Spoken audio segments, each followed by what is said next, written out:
We are focusing on the United Kingdom. Joining us now is Thom Brooks, Professor of Law and Government at Durham University. Thom, where to start really? A brutal reshuffle, as the UK Independent reports today, and many very senior people will now be sitting on the backbench. That might be a little uncomfortable for Boris Johnson.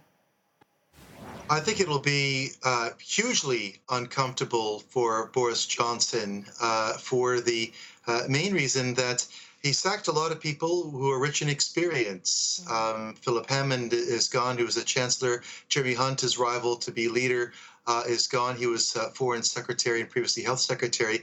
He has people who have more experience being in cabinet than he does, who know how the departments work better than he does, who've been in government longer than he has ever been.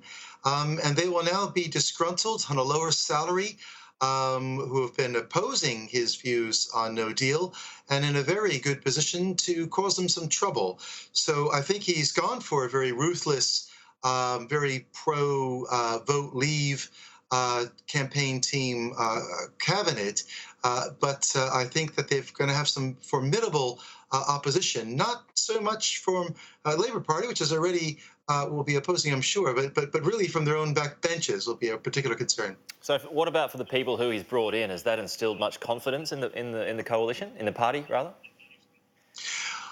I think it won't do much to win much confidence. Sajid Javid was a fairly poor performer in the leadership contest. He also had run against Boris Johnson to be leader of the Conservative Party. He had been the Home Secretary during the Windrush scandal, which he wasn't able to sort out. So I think he's never had anything like this role as Chancellor. I think that will not make the markets particularly happy. Priti Patel replaces him as Home Secretary, the first Home Secretary for decades to be for bringing back capital punishment, something that is not a particularly popular thing still here in the UK, very much a minority view and a controversial choice. He's kept the Brexit Secretary, Steve Barclay, who is the guy who didn't deliver Brexit and was supporting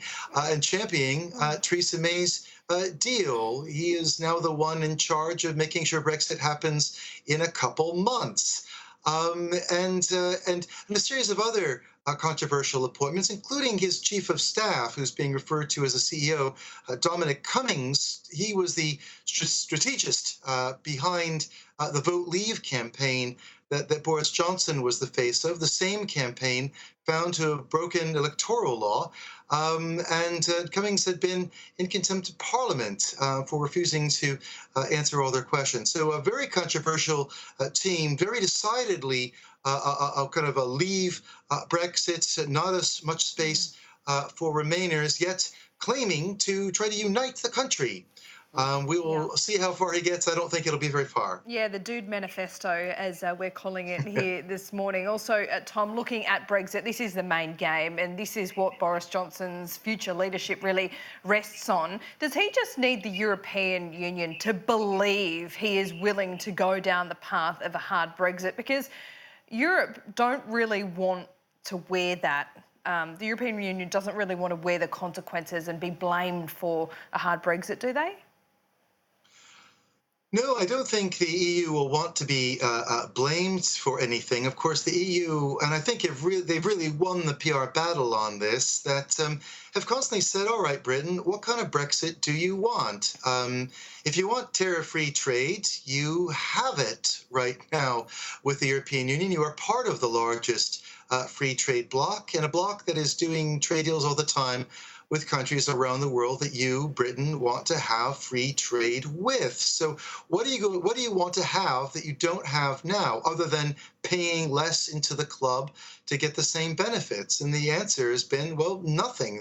I mean, this has been really Britain's struggle, apparently showing up for meetings without notes or without a proposal. And Theresa May didn't really have a plan for Brexit other than was going to try to bring together certain campaign promises by her opponents. Remember, Theresa May was for Remain, and try to deliver this. It's not worked out well at all.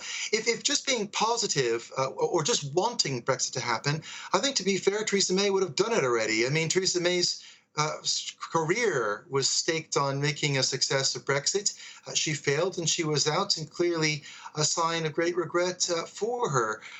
This is a prime minister who has no mandate other than from his own party members, and he's trying to get the EU to change something. The EU says that it won't. I mean, I think that Boris's strategy of just kind of smiling and being sincere is going to go down in flames. If he wants to make no deal look like something he's serious about doing, well, you know what? He's got hundreds, if not thousands, of people to put into new jobs in British departments of state that to mimic and do the work of the European ones, which he hasn't done and will not be able to do in this period of time. So it's really just a great big, farce. Certainly is. Thom Brooks, thank you very much for your time this morning, and what a mighty fine collection of axes you've got behind you there too.